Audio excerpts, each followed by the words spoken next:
Hello, dear participant of South Summer School.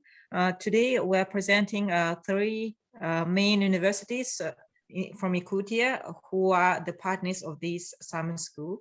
My name is Irina Dranaeva. I'm the head of International Department Office of Arctic State Agrotechnological University.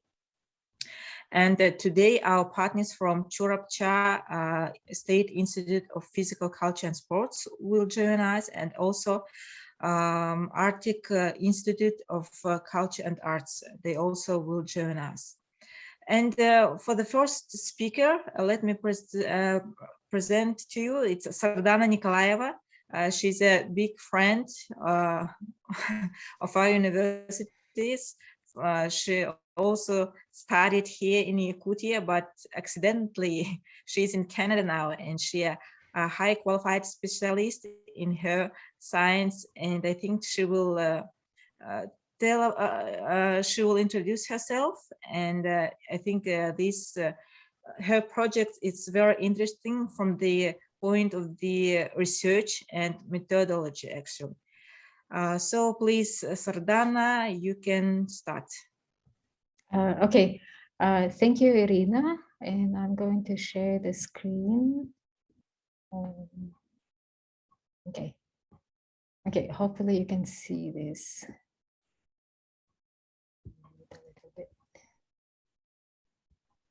Okay.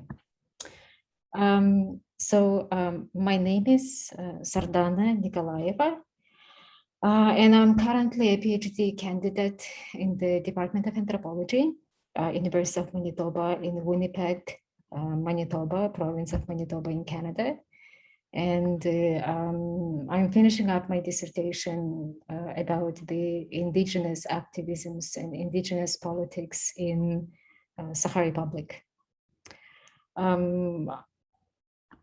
The anthropology, I've been interested in anthropology for a long time, so that's why I decided to pursue this degree.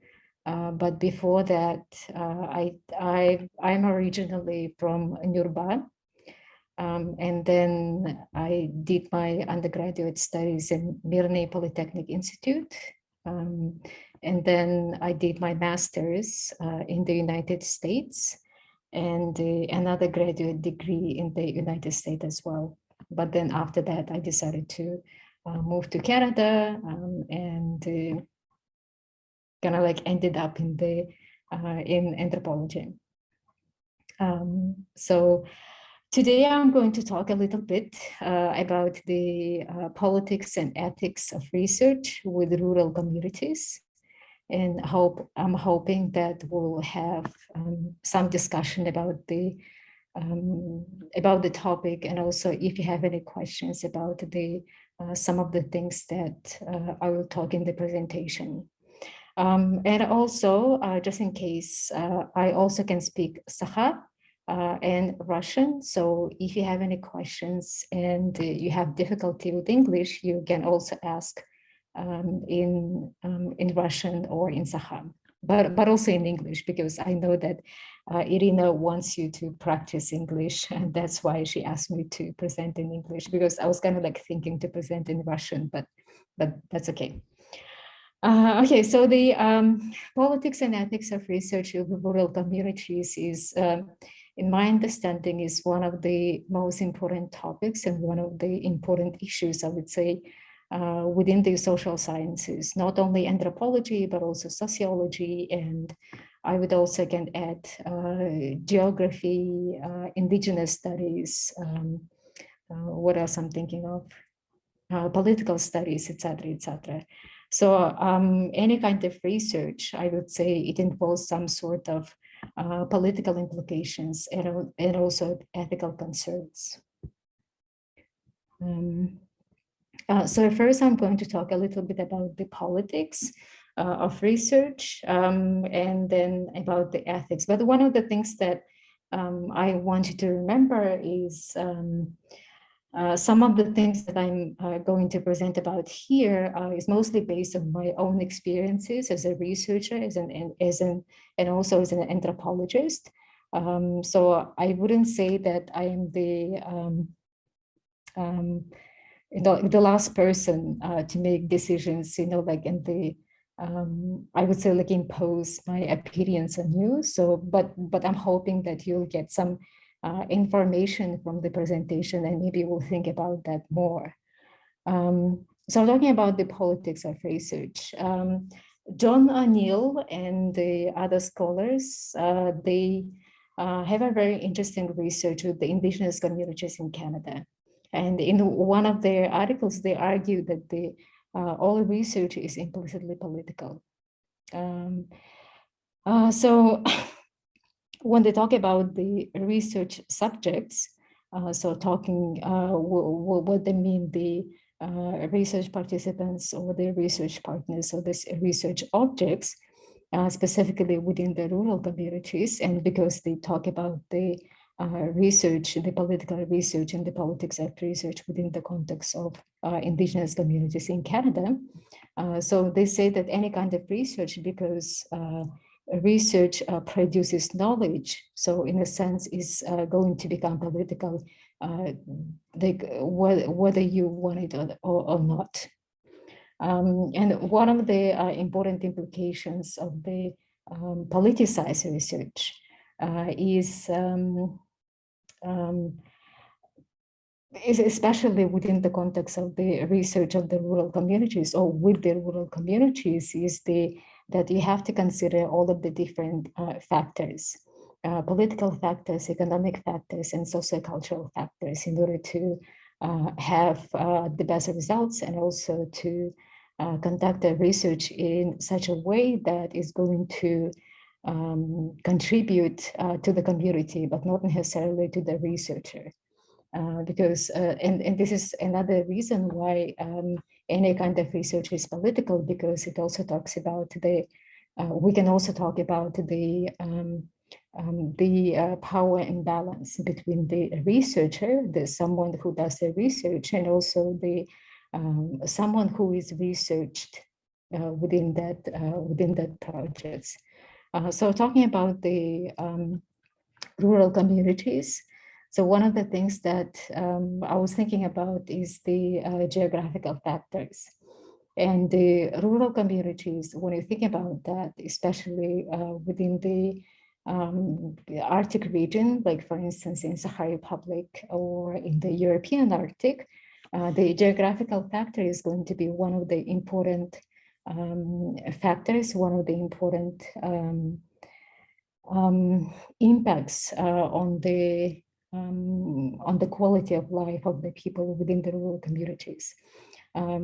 So another factor that we need to understand, as like essentially political, is the socioeconomic status. And again, when we think about the rural communities, we necessarily think about the economic and social inequalities. So therefore, necessarily, we think about the socioeconomic status. And also identities. And when I wrote the identities that you see in the presentation, is I mean the different kinds of identities, for instance, ethnic identities or the racial identities or the indigenous identities. And I would say that it's also very much relevant to the rural communities in Sakha Republic, because most of the rural communities in Sakha Republic, especially those located in the Arctic region, they are indigenous communities. So therefore, this is going to be one of the important factors when you're conducting this kind of research.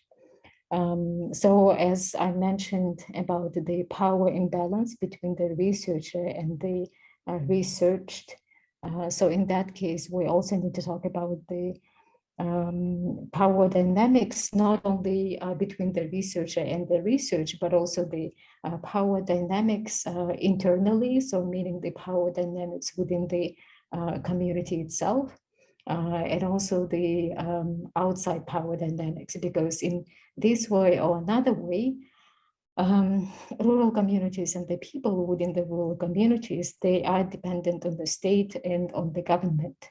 Not only on the state and the government, but also I would also add the some of the private subjects. for instance, the mining corporations in the Arctic region. So in that case, so in order to understand the internal dynamics, we also need to understand the outside forces. So I already talked about the political and economic structures. So, like the inequality, economic inequality, social inequality, and also the political inequalities, in addition to the cultural structures. So this is also an important part because, again, when you think about the rural communities in Sakha Republic, especially in the Arctic region, you're going to work with the communities who have very different cultural beliefs and who might have very different cultural practices than you have as a researcher or someone of different ethnic or racial background. So therefore, in order, again, to understand the research questions fully, and in order to understand the political dynamics within that community, you also have to understand the cultural structures. So what like overall this provides is the intersectional perspective on the rural issues. What I mean by intersectional is the how the social dynamics, social and cultural dynamics within these communities, how they intersect with the other structures and other systems. For instance, we just talked about the some political structures, economic structures, and the cultural structures, and also the private and personal structures, because we talked about the identities, right? So therefore, you have to consider all of these different sections and how they intermingle and how they work together. Again, in order to understand the rural issues from the inside. And one of the important things within the research as a political project, of course, you have to think about the power within the knowledge production. So when I think about the knowledge production,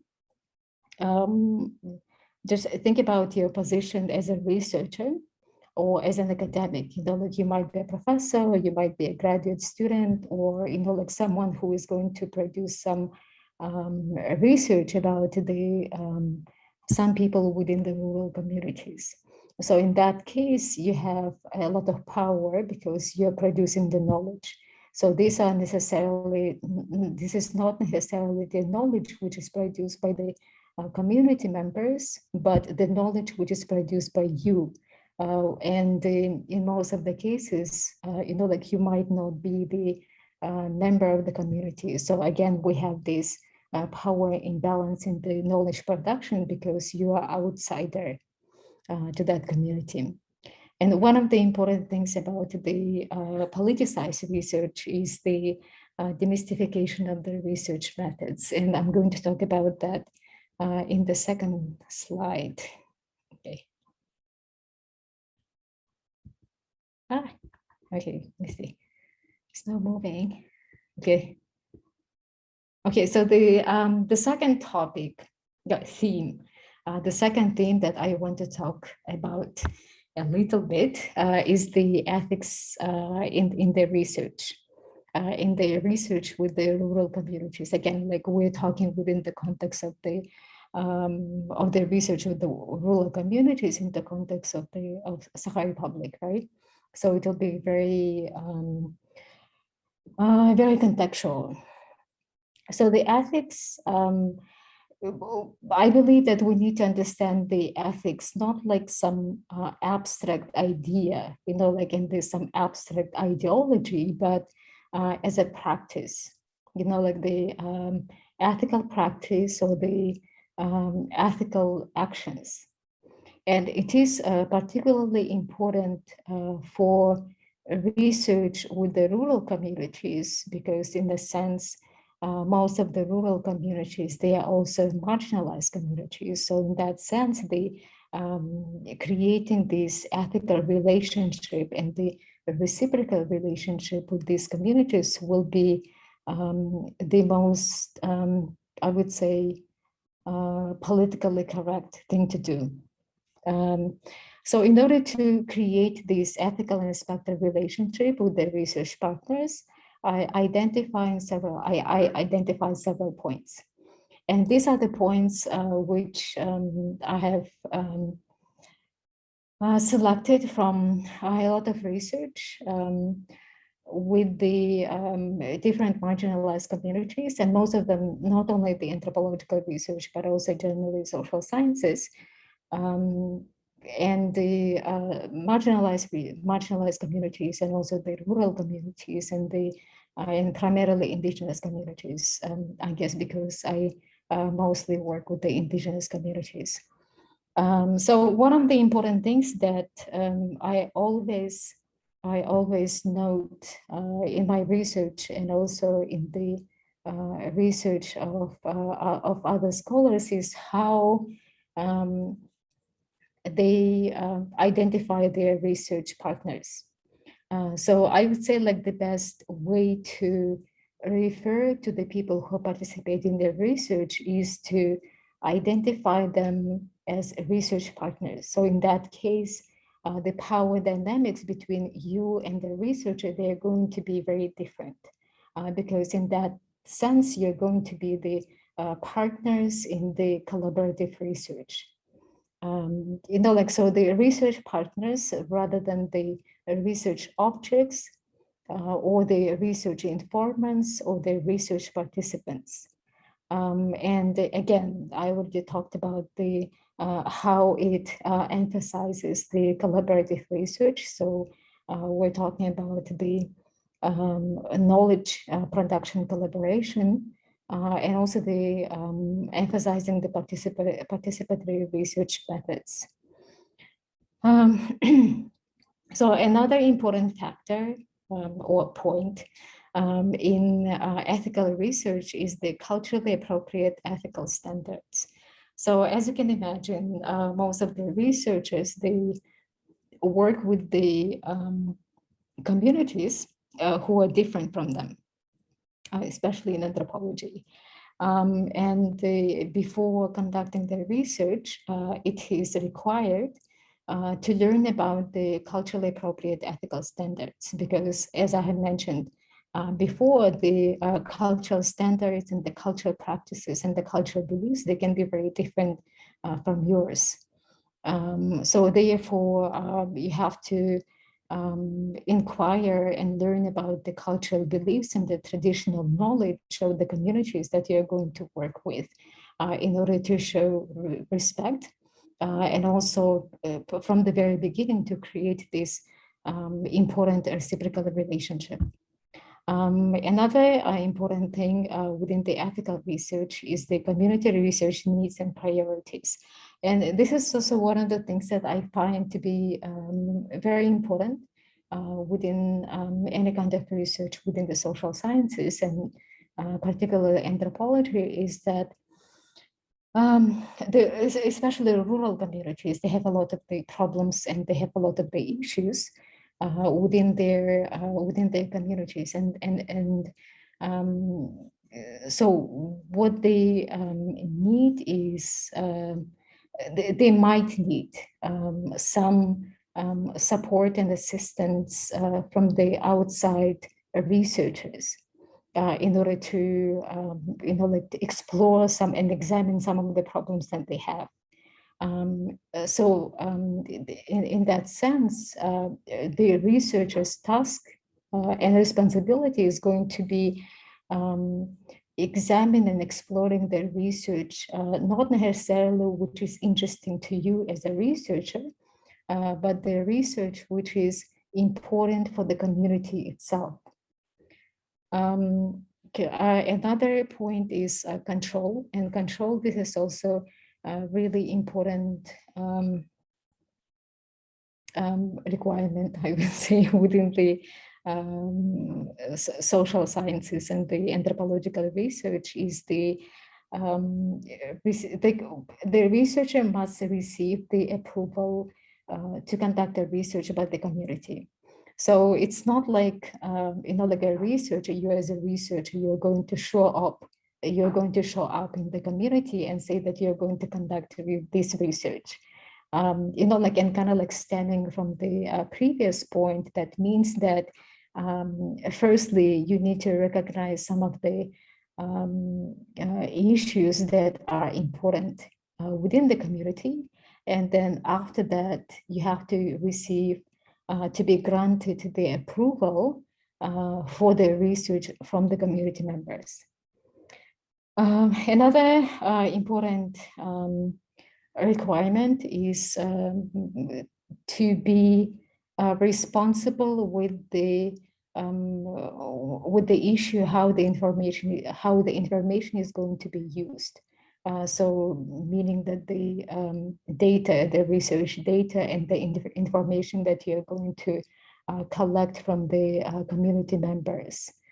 So and also who is going to have access to information, and how the information is going to be used eventually, and who is going to publish the results, and et cetera, et cetera. So all of this requires a lot of the ethical pondering, and also ethical, very highly ethical, I would say, responsibilities from the side of the researcher.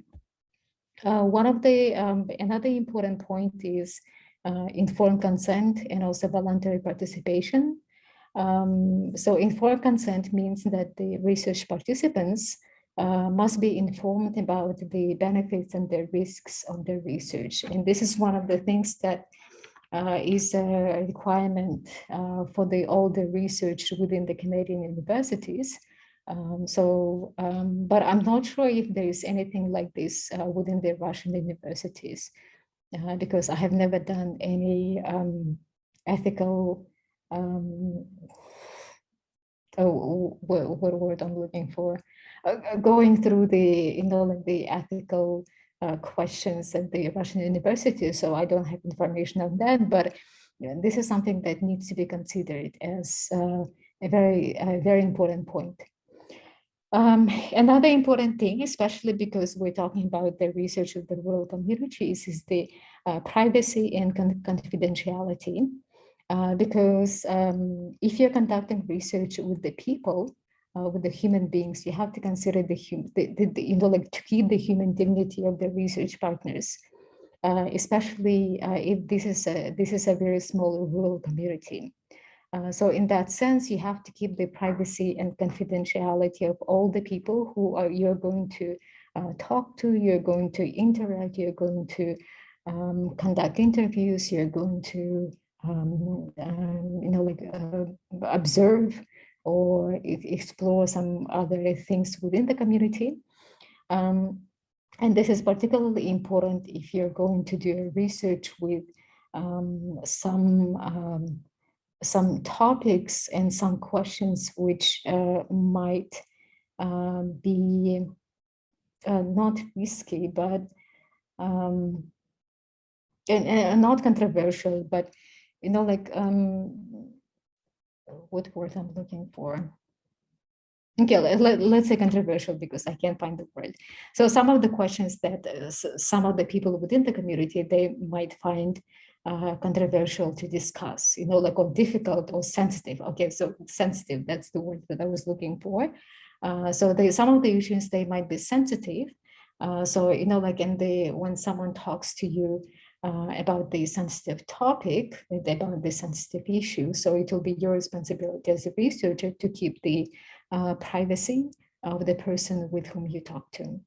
And the last very important point is transparency. So we have you as a researcher, especially if you're going to work with the rural communities, you have to be absolutely transparent about the research questions, about the ethics of your research, and also about the politics of your research, especially when you talk about how the research results are going to be used in future, and who is going to be using the information that you collect, from the rural communities in future.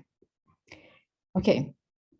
So I'm hoping that we still have a little bit of time because I would like to, like maybe like answer the questions and maybe have a short discussion about the some of the things that I talked about in this very short presentation. Okay. Okay, thank you. Thank you very much, Sardana. It was very useful and interesting. And I'll leave a question to you in the chat box. Oh, okay. Yeah. Okay, I'm reading it. Shows of science, we should think about the ethics approaches, example, policy, sociology, and international result and ethics and politics. I would say, like, when you think about the politics and the ethics of research, any kind of research, not only in social sciences and not only the hard sciences, any kind of research must involve some kind of thinking about and also pondering about the ethical responsibilities and the political responsibilities of the researcher. But like within the context of the particularly social sciences, because in social sciences, as you know, and I'm hoping that a lot of the sociologists and hoping that anthropologists in the audience that we deal with the human beings, right? We deal with people, with the community members, with the larger communities. So therefore, it is extremely important to be, as I remember in the last slide, to be transparent about your goals, about the results of the research, about the intent of the research. So I would say, like any kind of research, you have to think about the ethics and politics, but more so if you're going to work with people, with the members of the marginalized and rural communities. Okay. Oh, about the international organizations. I'm not sure about the international organizations who are involved in the ethics and politics. If you talk about the ethics and politics in the research, I don't know exactly, but every institution, every academic institution, and every research institution, at least in the United States and in Canada, I'm not sure about the European universities. They have, like the special offices that, like which look after the researchers, like in order for the researchers not to behave bad, like with the when they're conducting their research. But I'm not sure if there is anything in the European universities or the Russian universities. Okay, thank you. So it means that the ethics and politics research, it depends only on organization, on institution or university, which is... Yeah, I wouldn't say so, because because we also have a lot of the independent researchers, right? Like who are not affiliated with any kind of institution, educational or otherwise. So I would say that, and generally, I think that the ethics and the politics of research must be a responsibility of the researcher, because because you are conducting research, right? It's not the institution that is conducting research and dealing with the people within these rural communities, but you are talking to people and you are conducting interviews and you are being there and, like as a representative of that institution. So I would say like the whole responsibility is going to be on you. Like just generally, you have to be the decent human being and treat people, like the other people with the decency and also the respect their human dignity. So I would say that the politics and ethics of research is very subjective and it's a very individual. So it should be the responsibility of every researcher, like despite any affiliations. And in this case, what about the responsibility in interested companies who are making, who are just doing the mining in the indigenous people living places? In this case, So it's a very controversial question. Irina is asking me because my research is on the problematics of the mining industry and also how they deal and their politics towards the indigenous communities in the Arctic region. Generally, I would say that the mining industry and like generally the extractive sector in Sakha Republic is not very ethical. It's not very yes, ethical. it is. And we just we can do anything with that. We're just observing it from this side, how they pulling the rivers, how they pulling the nature. Yes. Everything is so polluted, and no one can do it. They just pay a sum of money, and that's all. And no ethics, no policy here. Yes, because the extractive sector and the mining industry and these extractive corporations and companies, they're capitalist institutions, right? Like, so they're interested more in the monetary profit and the capitalist profit than anything else.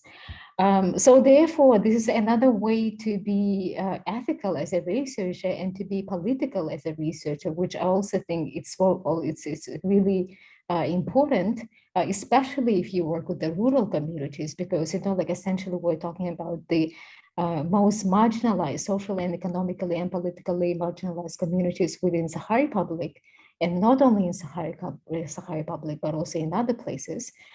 So in that sense, I think that you have to have some political stance, like in the political position where you actually stand in this kind of research. And I would say like this is also a very important part of the politics of research, because you have to think about who your research is going to represent. And also, like within the whole conversation about the power imbalance between the researcher and the research and et cetera, and also the research results, because you have to know how the research findings are going to be used in the future and who is going to use it. For that, I would say that you have to be politically position yourself. And, like myself, I would say like that I will always stand on the side of the marginalized, like if I, within this complicated, like the environment, I would say. So I think that, and it is also, of course, it is also the part of the questioning yourself and also positioning yourself as an ethical and the political researcher. And not only as a researcher, but also, like as the citizen and also as the individual. Okay, so I feel like I am preaching or something, but I don't know. But I believe that every research is political. As I remember from the first slide, that every research is political because you're producing knowledge which is going to be used in some manner, and especially because your research is going to be based on the rural communities who are politically and socioeconomically marginalized. So I'm hoping that students, or I don't know, the members or the participants of this school will think about that and think about some of the political implications that their research is going to have in the future. Okay. Yes, that is the main point of this drama school, to share our knowledge and to know what is going on in the world. And it's from your point of view, and your research is very important for us, for those who are making the science and making the research. Thank you, Sardana, once more. Thank you very much. We don't have any time for questions. Yes, we need to go on. Okay. Thank you. Okay. Thank you very much for having me. Bye-bye. Bye. And now, yes. Oh, wait, yeah. can I say very quickly, like, if you have any questions, or like, if you want to continue conversation, like any member of the summer school, you can email me. Irina has my email address, so like we can continue talking. Okay. Bye. Thank you, Thank you Sardana. again. Yes, we can share the email of Sardana Nikolaeva with the participants if you're interested in her research. And now we're going to our next partner. I'm giving a word to Victoria Kapolova. She's with us. Hello, Victoria. Hello. And she will present her colleagues from the Churupcha State Institute of Physical Culture and Sports. Please, Victoria. Okay, thank you, Irina. I'm very glad to see you. And I want to present a little bit about my institute that I work in. It is a small institute, but unique. It is situated in a rural area. And we worked for 20 years and have, of course, have some results. And we want to present to you today one direction of our work. And one of the main goals of our institute is to preserve and popularize the indigenous national kinds of sports. And one of the most famous indigenous kind of sport of Yakutia is mass wrestling. So we have a sport department of mass wrestling. We have famous sportsmen, famous student sportsmen that became the champions of the world champions of Russia, and so on. And we have a department that works very closely to mass wrestlers with coaches and sportsmen. And I want to present you my colleague, Marianna Manasitova. She's the dean of the faculty that works with courses that help coaches and sportsmen to become more professional. So Marianna Alexeyevna will present you her lecture about mass wrestling. Marianna Alexeyevna, are you here? I'm sorry, the lecture will be in Russian, but on the presentation you can see all information in English. So if you have questions, you can of course write in the chat box. We will be very glad to answer it. Thank you. Спасибо, Виктория Робертовна. Уважаемые коллеги, разрешите представить вашему вниманию доклад на тему развития масс-рестлинга. Итак, в условиях Крайнего Севера, где в течение 8 месяцев продолжается зима, народ Саха воспитывал подрастающее поколение, используя своеобразные физические упражнения и народные игры. Что? Физические упражнения, народные игры, которые формировались и совершенствовались на протяжении многих поколений и служили народу для поддержания здоровья этноса. Это очень важный фактор.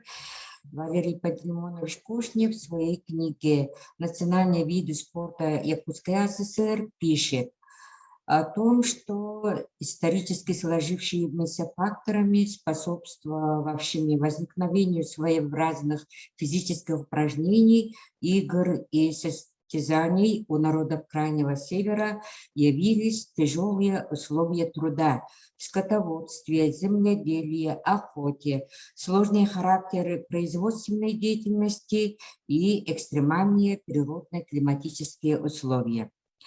Академик Алексей Павлович Окладников считает, что в возникновении физических упражнений первостепенную роль сыграла охотника, потому что охотники должны обладать физической силой, ловкостью, выносливостью и всеми физическими качествами.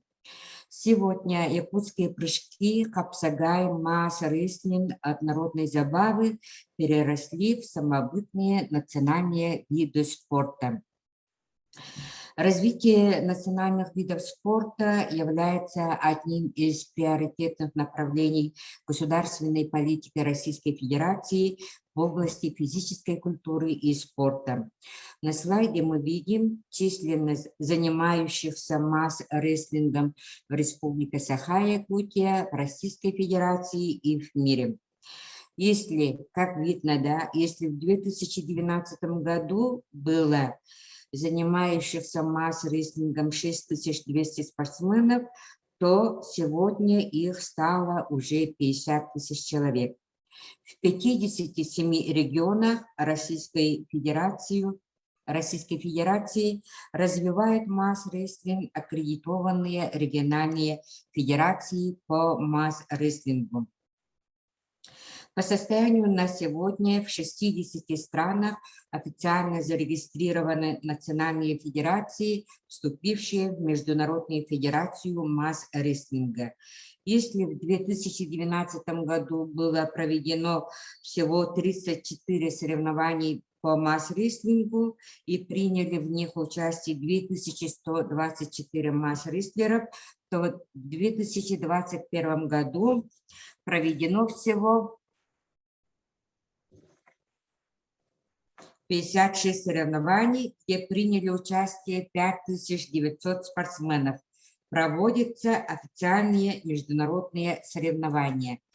Это Бразилия, Москва, Якутск, Объединенные Арабские Эмираты, Соединенные Штаты Америки, Узбекистан, Казахстан, также Армения, Ереван, Грузия, Австралия, Турция, Канада, Венгрия, Азербайджан и так далее. С момента Черкесский государственный институт физической культуры и спорта является единственным высшим учебным заведением на территории Российской Федерации в условиях сельской местности. Уважаемые коллеги, извините, пожалуйста, Виктория Робертовна. Да, слушаю. А вы можете, я, оказывается, вот не ту презентацию показываю, вы сможете показать презентацию с английским переводом? Сейчас я зайду в этот Zoom через компьютер и подключу. Хорошо. Ну вот, как я уже говорила, на территории Российской Федерации наш институт является единственным высшим учебным заведением, которое находится в условиях сельской местности.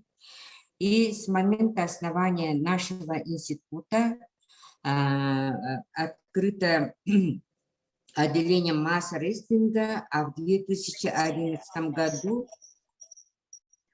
Виктория Робертовна, вы уже это Я вошла, пожалуйста, экран свой выключите. Так.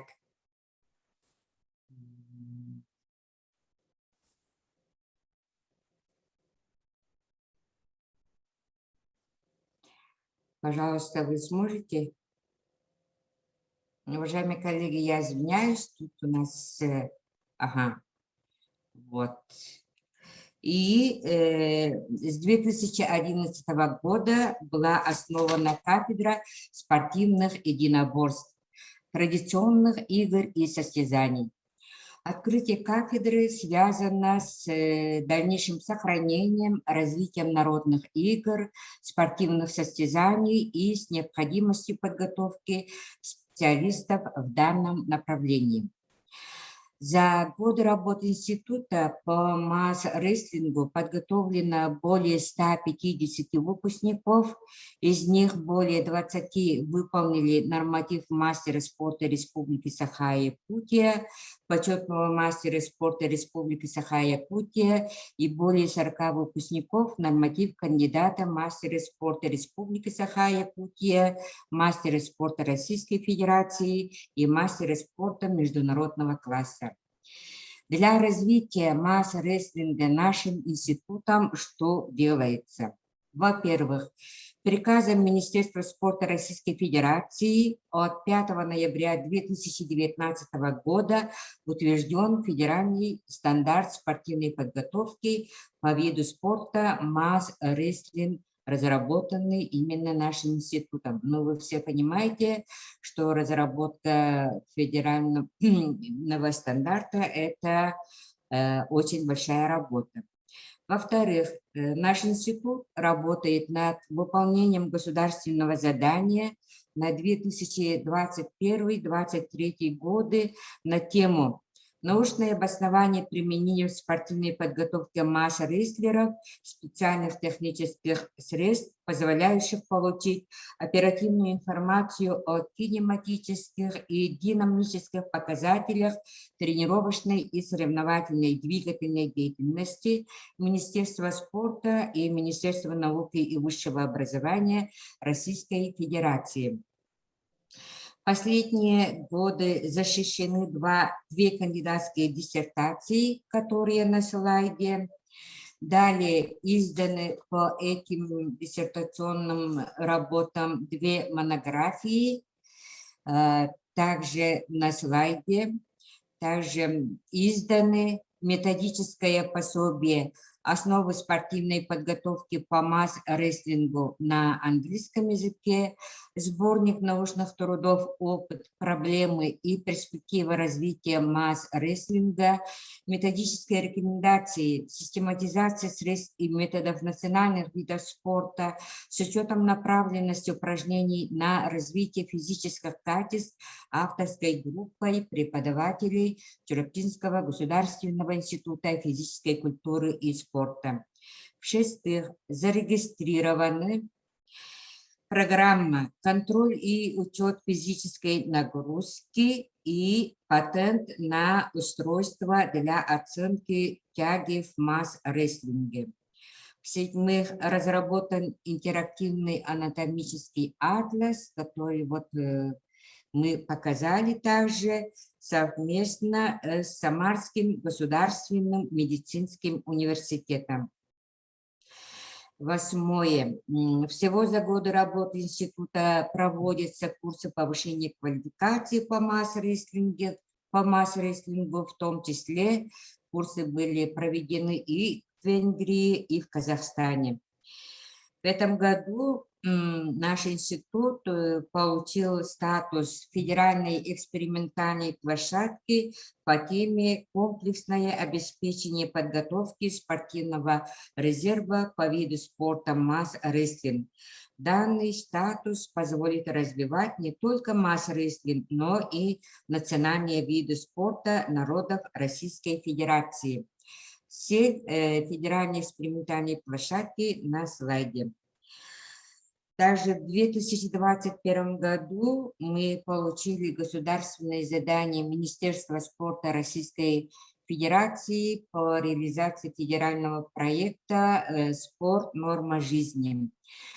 Со слайда вы можете видеть, что это 400 бюджетных мест на профессиональную переподготовку, из них 300 на переподготовку инструкторов по спорту и 100 мест на переподготовку тренеров по виду спорта. И еще 400 бюджетных мест повышения квалификации по национальным видам спорта. Это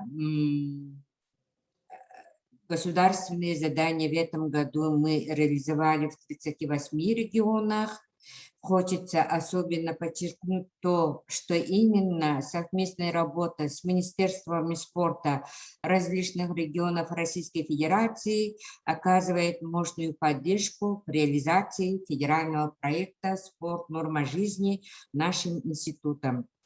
И вот у нас 7 программ по национальным видам спорта, и при реализации федерального проекта «Спорт. Норма жизни» мы, конечно, главный акцент делаем на высокое качество образования, критерии которых на слайде. Итак, только в этом году обучение прошли 73 по повышению квалификации.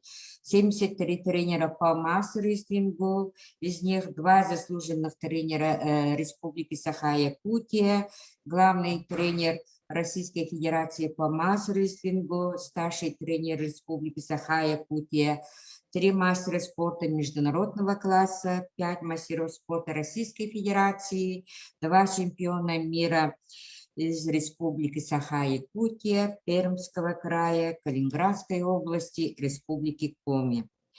И на ректорате мы приняли решение выделить 60 мест на профессиональную переподготовку тренеров по масс-рестлингу.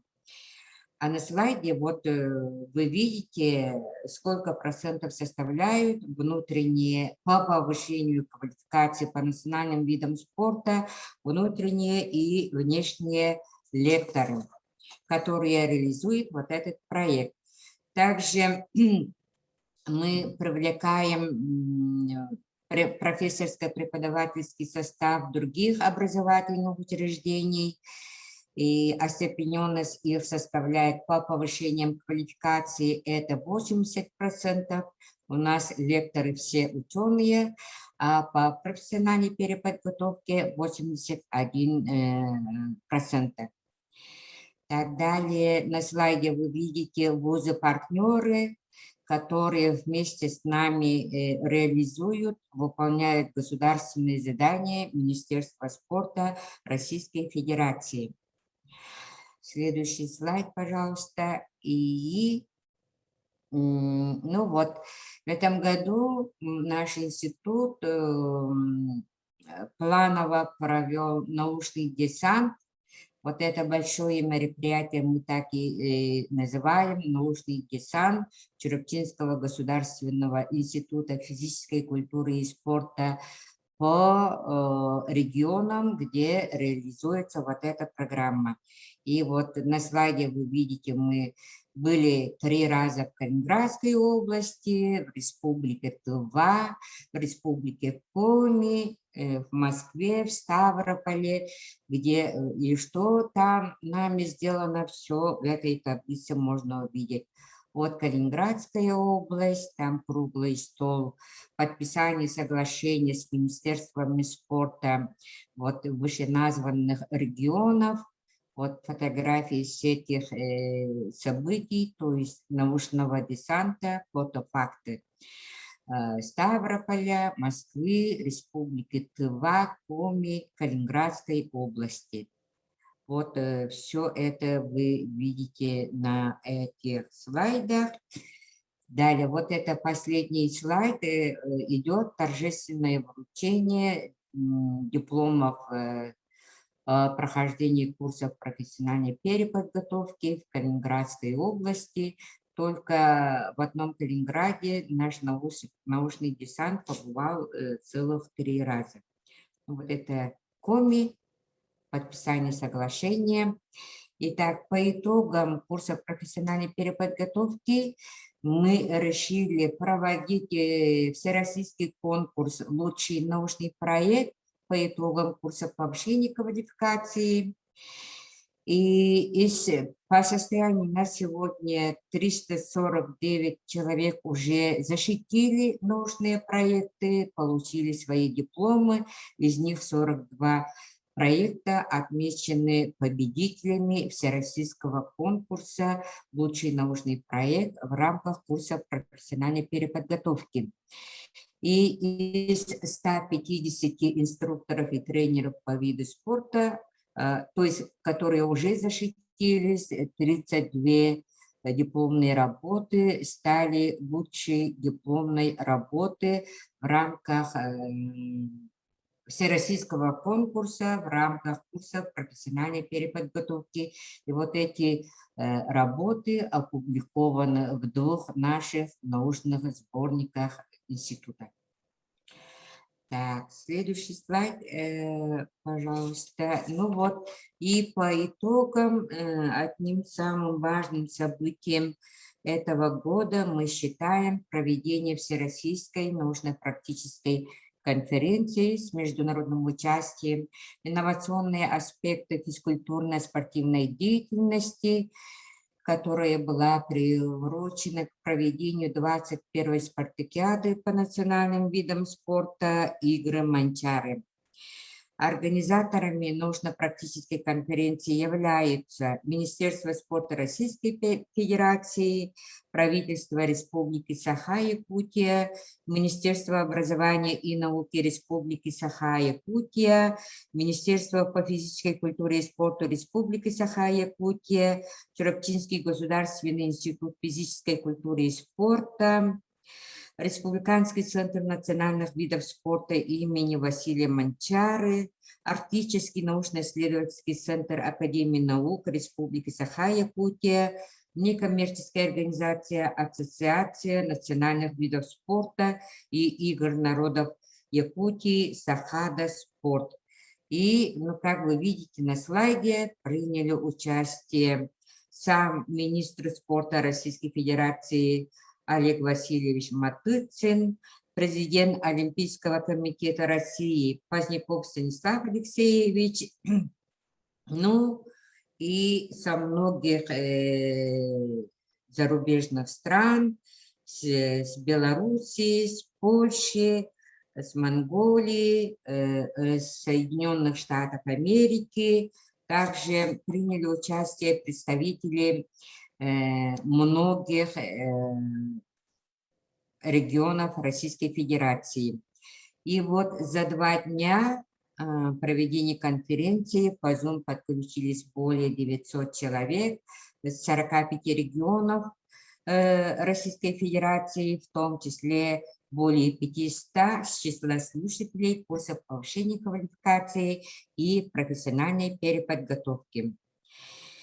Так, итак, мы хотим подчеркнуть, что масс-рестлинг имеет большую перспективу развития, и Федерация масс-рестлинга, правительство Республики Саха-Якутия ведут масштабную работу по включению масс-рестлинга в программу Олимпийских игр. Вот такая очень большая работа ведется. И наш институт, наш скромный вклад, об этом мы рассказали, уважаемые коллеги, чем занимается именно по развитию масс-рестлинга Чурапчинский государственный институт физической культуры и спорта. Спасибо за внимание. У меня все.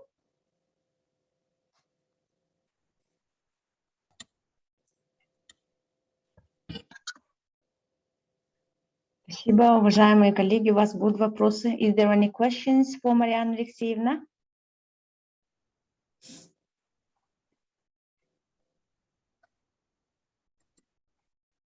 Угу. Ну, нет Ирина? вопросов, значит,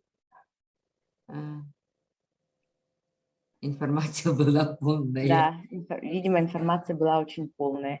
Ирина, вы с нами? Ирина, hello. Да, коллеги, большое спасибо. Можем дальше продолжать. Еще у нас есть один лектор из Чевкис.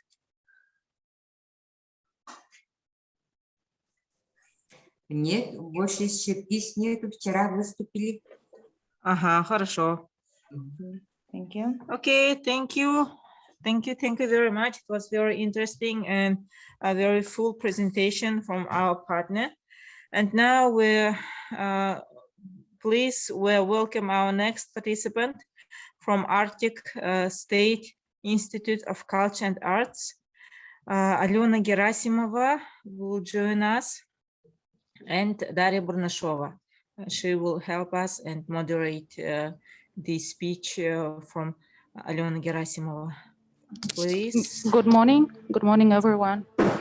Good afternoon. It depends. It depends on time zone you are in right now. And actually, we are very happy to cooperate with Alena because she is an expert. She's an expert. She is a knowledge holder. She is a young researcher, an indigenous early career researcher. And She has a very important role in the Arctic Council and World Reindeer Herder Association.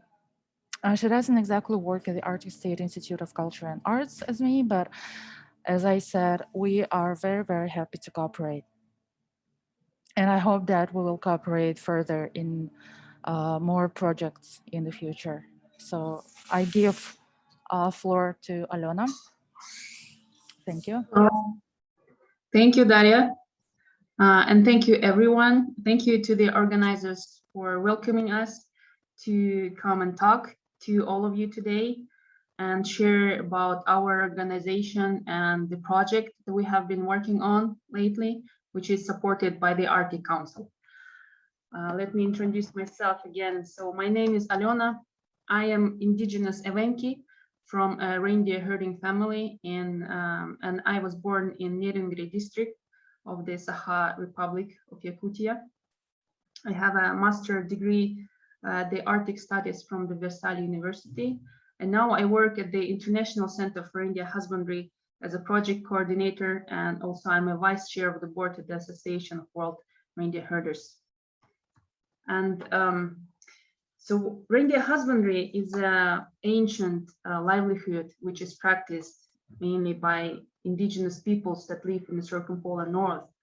And for us, for reindeer herding community, reindeer is the core of our culture, is the core of our, it gives us shelter, it gives us clothing and food.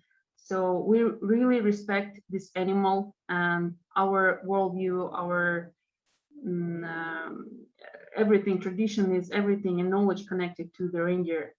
And to understand reindeer husbandry is livelihood when people, a group of people, they herd reindeer, but it's that the humans that we follow the reindeer and not the other way around. And here you see the map of reindeer herding peoples. You see a lot of different names there. So in all together, there are 24 different indigenous peoples that traditionally involved in reindeer herding. They're all representing regional civilization of the Arctic. And reindeer husbandry is spread in almost all Arctic states. And so it's mainly a circumpolar focus in the Arctic.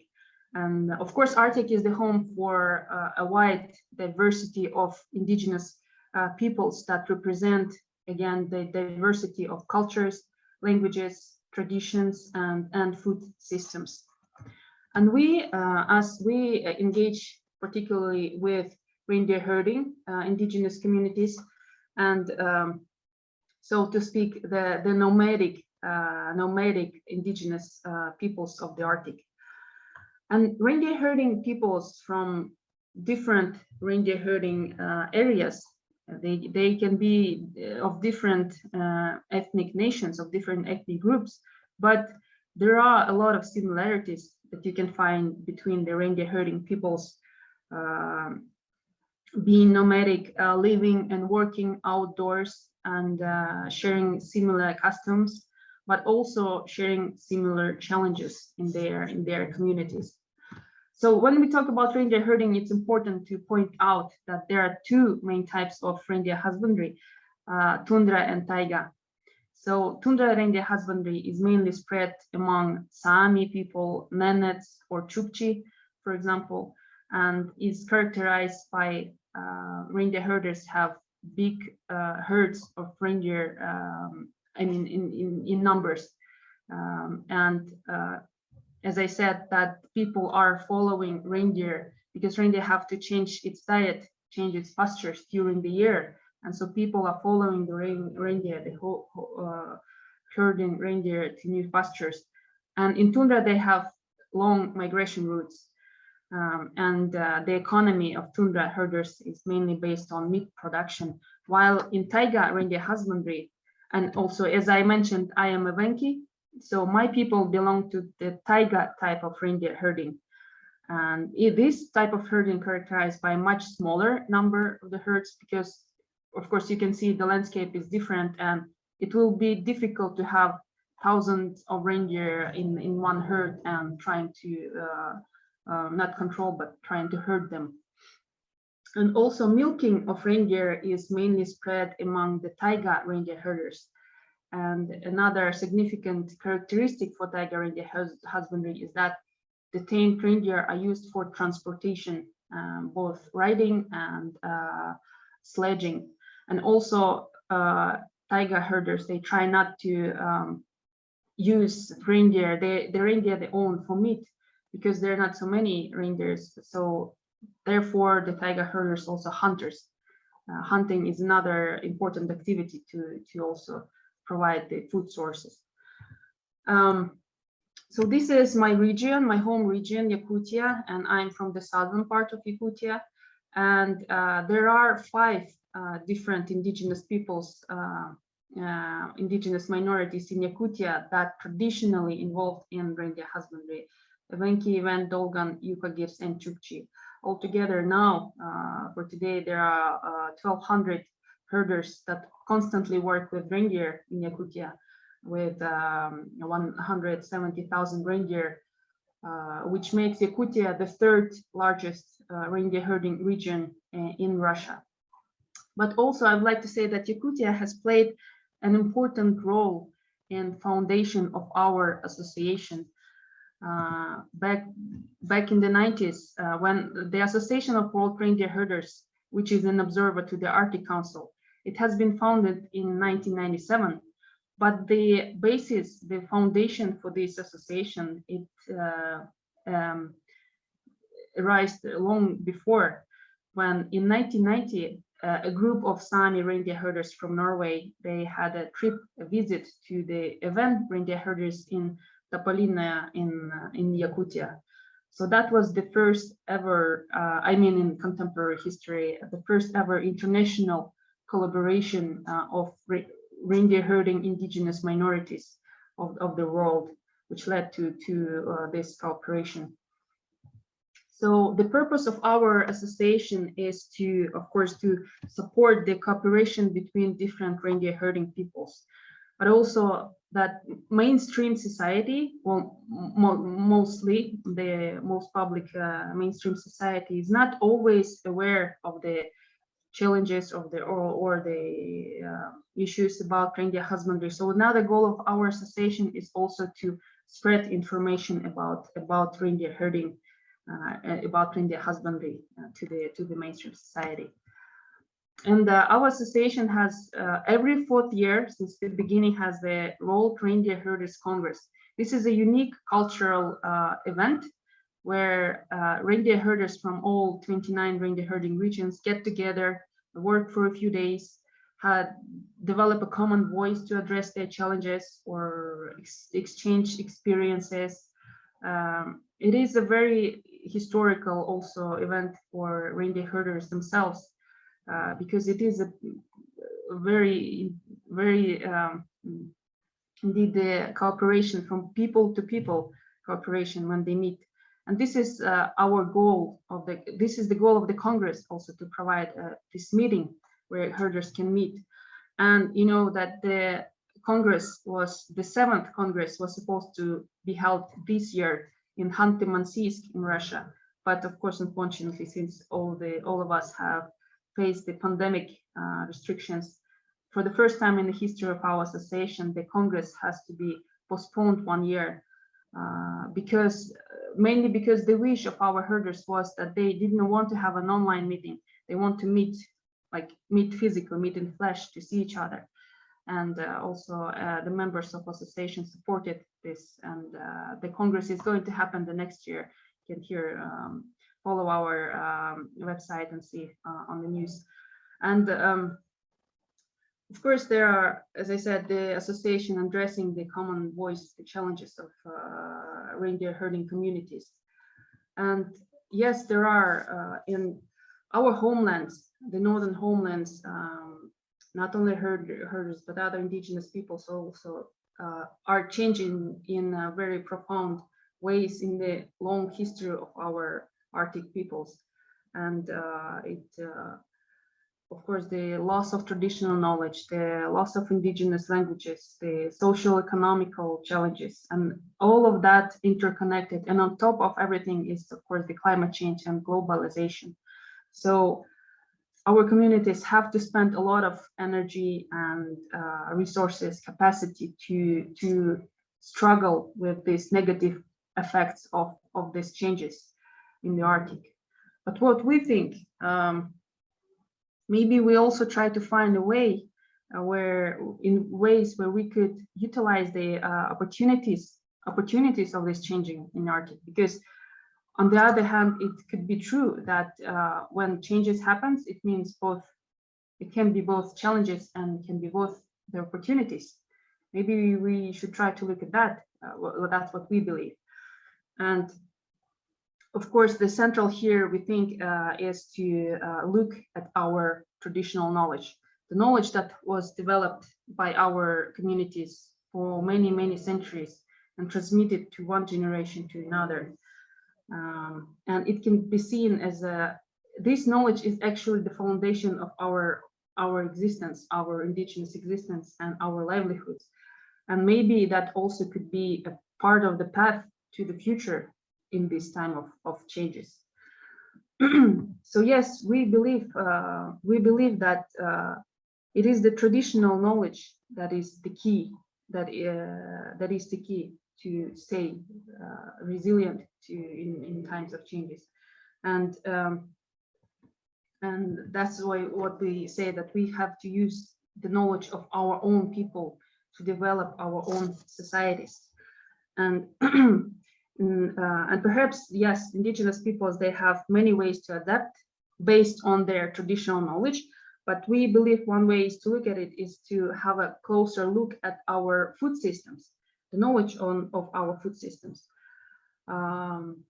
Yes, because the food resources of the Arctic, they are quite special in a way, and the knowledge about all the resources, raw materials, the knowledge about how you process the food, how you produce it, how you prepare it, this knowledge is actually very deep. But and this knowledge is also in use actually among our reindeer herding indigenous communities. This knowledge is used in everyday life, but it's not so much used outside of our societies. It's not so much used in the economic development of our areas. So, and this is the topic of our current ongoing project in the Arctic Council. It is called the Ellu.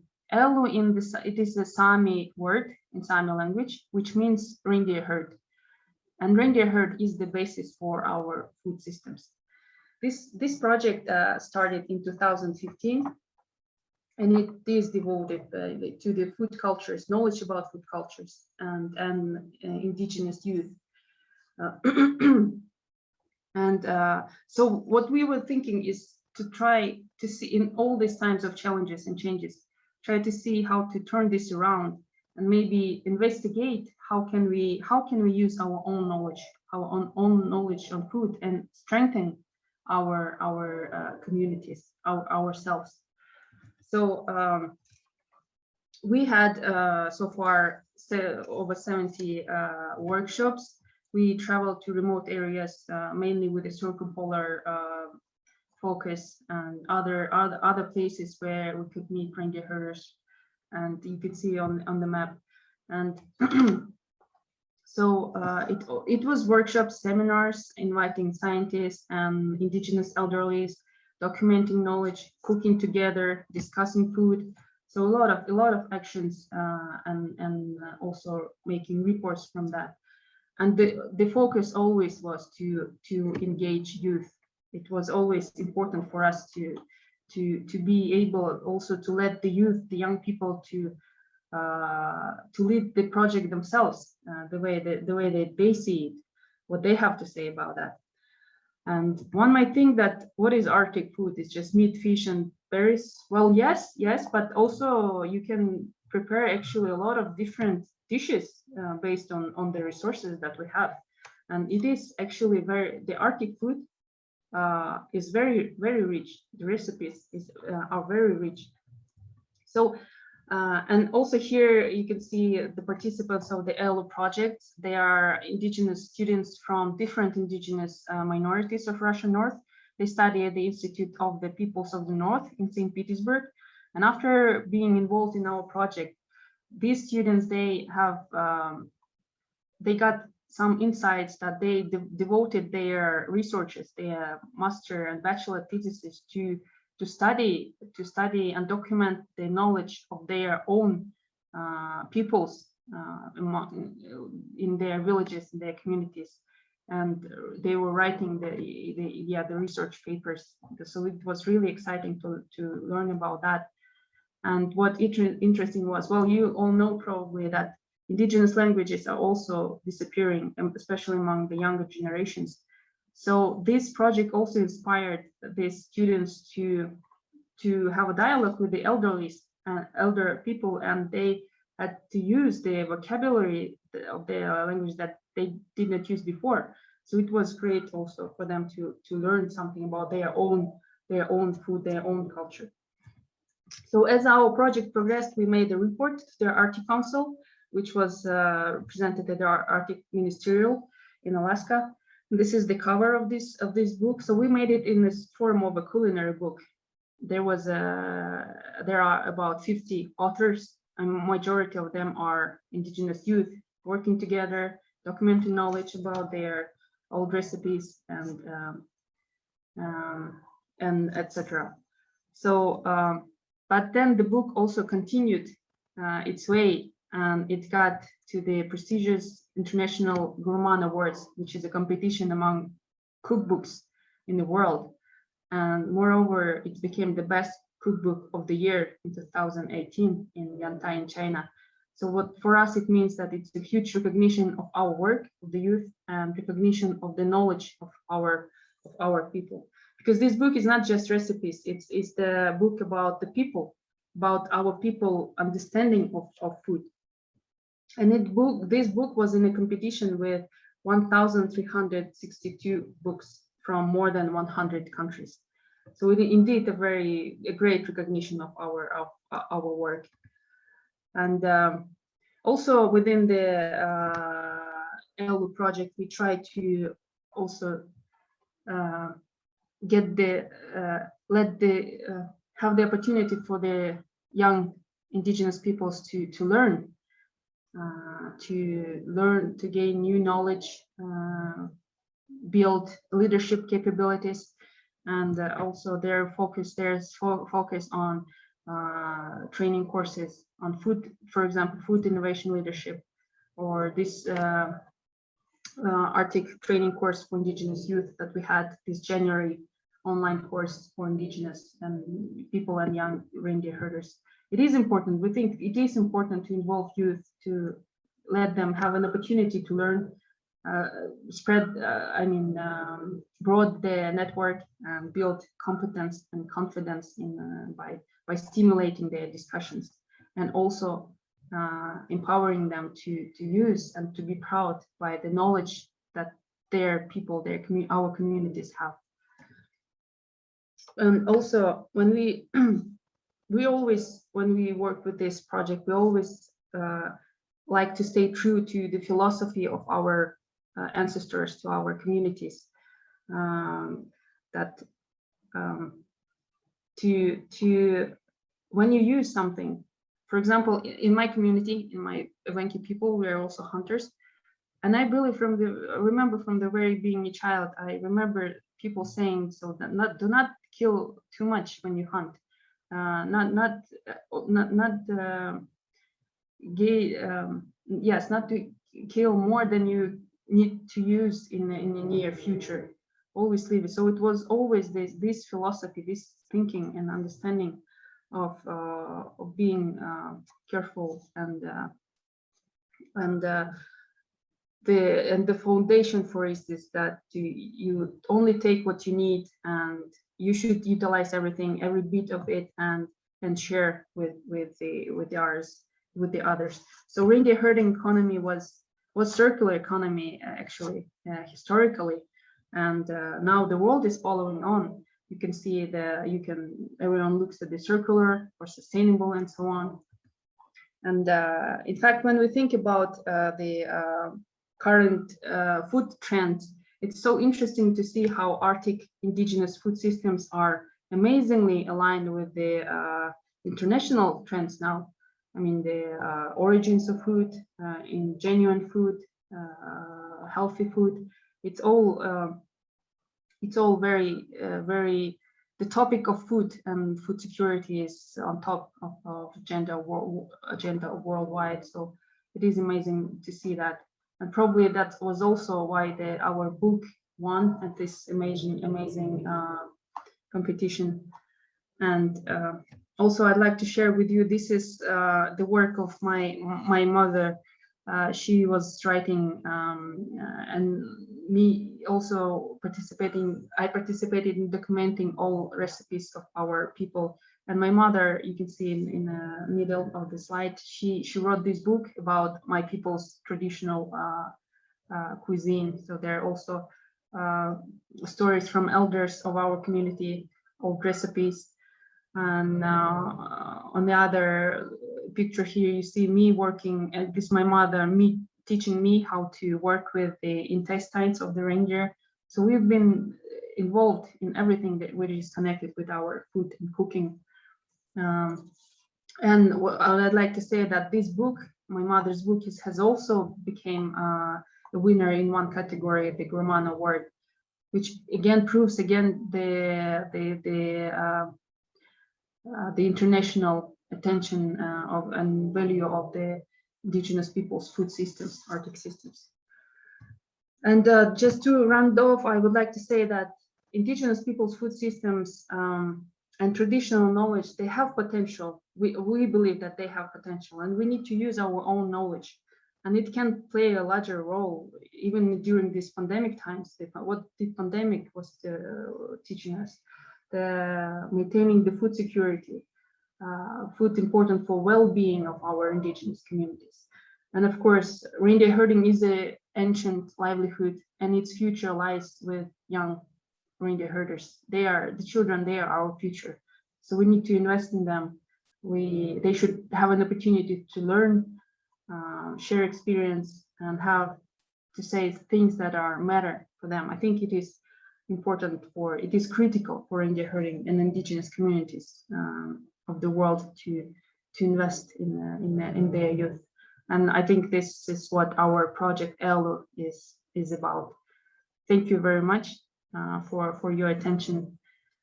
I hope I managed to with the time. So if you have any questions. Thank you, Alena, so much. I love your presentation every time.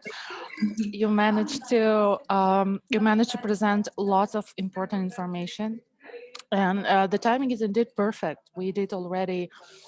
We have it's 26 minutes past 5 in Yakutsk, so we actually have some more time for questions. I think we have 4 minutes. So if the audience have any questions, please go ahead. You can also type in the chat section. Indeed, an amazing presentation. I genuinely think that this is one of the most important issues that our communities face, especially considering the wildfires, which negatively impact the food sources. And now a lot of people are concerned in the villages and rural communities are concerned about decreasing opportunities for berry picking or mushroom picking. Our forests and our natural environment doesn't offer that much food as it used to. And of course, it also the anthropogenic factors. There are more people going outside, outdoor, but still these wildfires, they affect a lot. And we should really be concerned about traditional foods and our dependence on our natural environment when it comes to food sustenance and traditional culture. This is a very important part of our culture. So thank you very much, Ilona.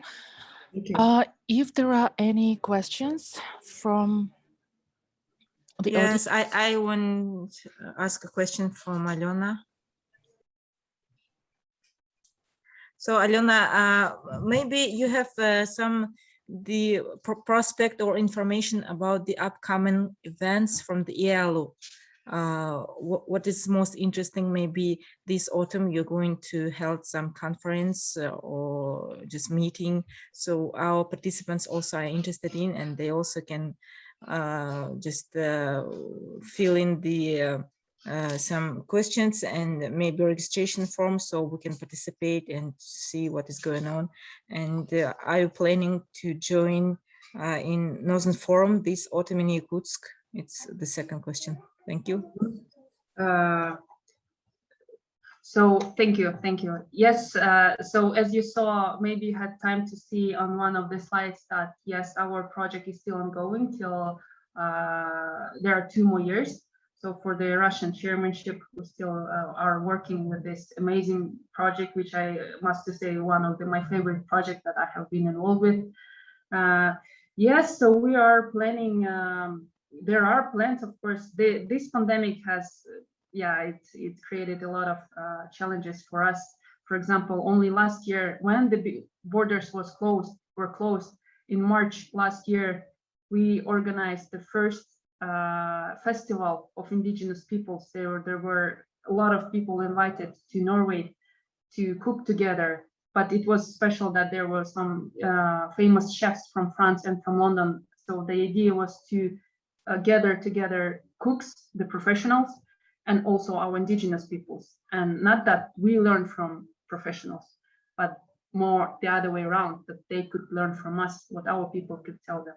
But so yes, we hope that if the borders will be open soon, so that is the plan. So hopefully that we will manage to have this festival, indigenous festival, and also now the next plan is to have a small event in Salihard in Yamal during the Arctic Council meeting.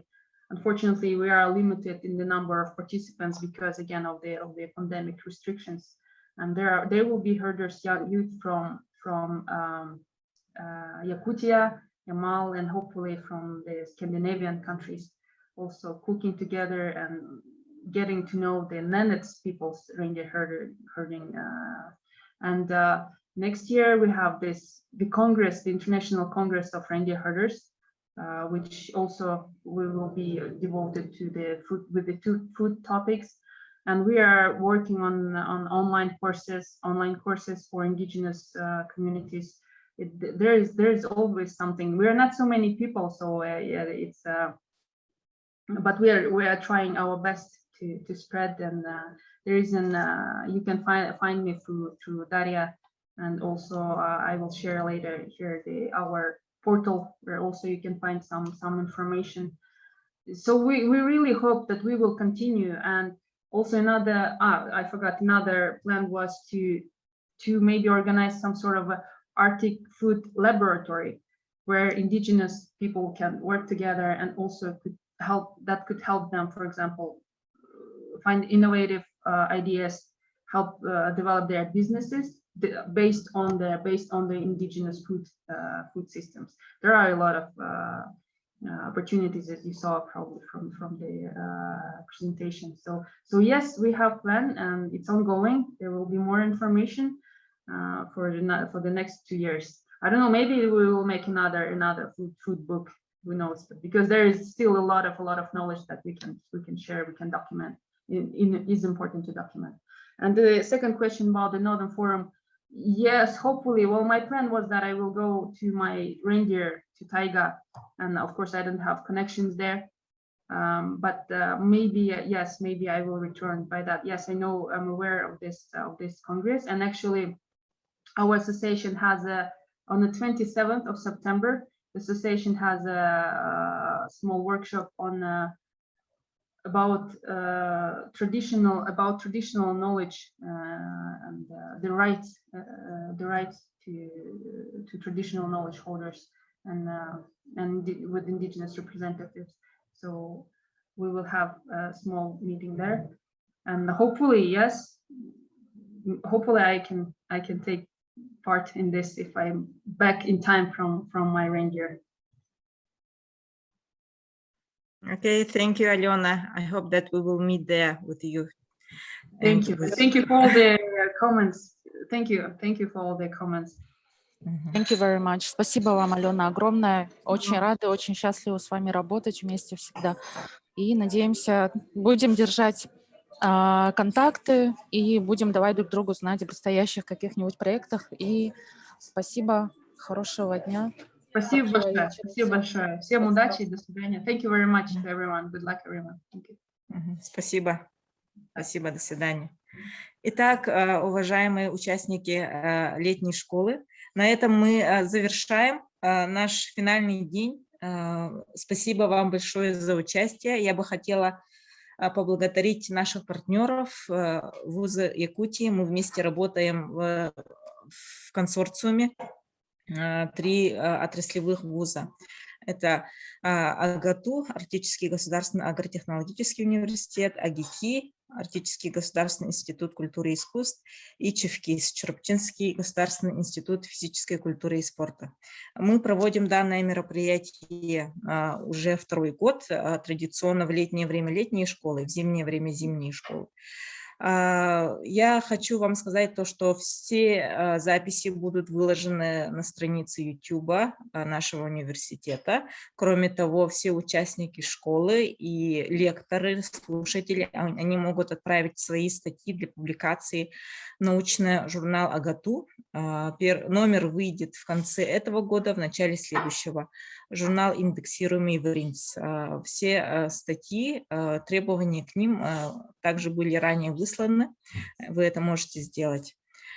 И я вас поздравляю. Завтра у нас праздник в Российской Федерации, в России и в многих других странах СНГ также. 1 сентября, День знаний.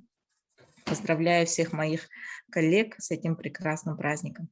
So, dear participants, today was the final day of the summer school, and I want to thank you, my partners, my dear friends from the Yakutian universities. It's Arctic State Institute of Culture and Arts, and it's Churupcha Institute State Institute of Physical Education and Sports. We are holding this summer school 2nd year, and also in winter time we making the traditional winter schools. I want to thank all the participants, and there is an announcement for you that all the presentations and these videos will be translated on YouTube channel of our university. You can check it by these days and this week. And on the next week, we will send all the certificates to participants who were registered. So tomorrow in Russia and also in other countries, we have really good day. It's a day of knowledge.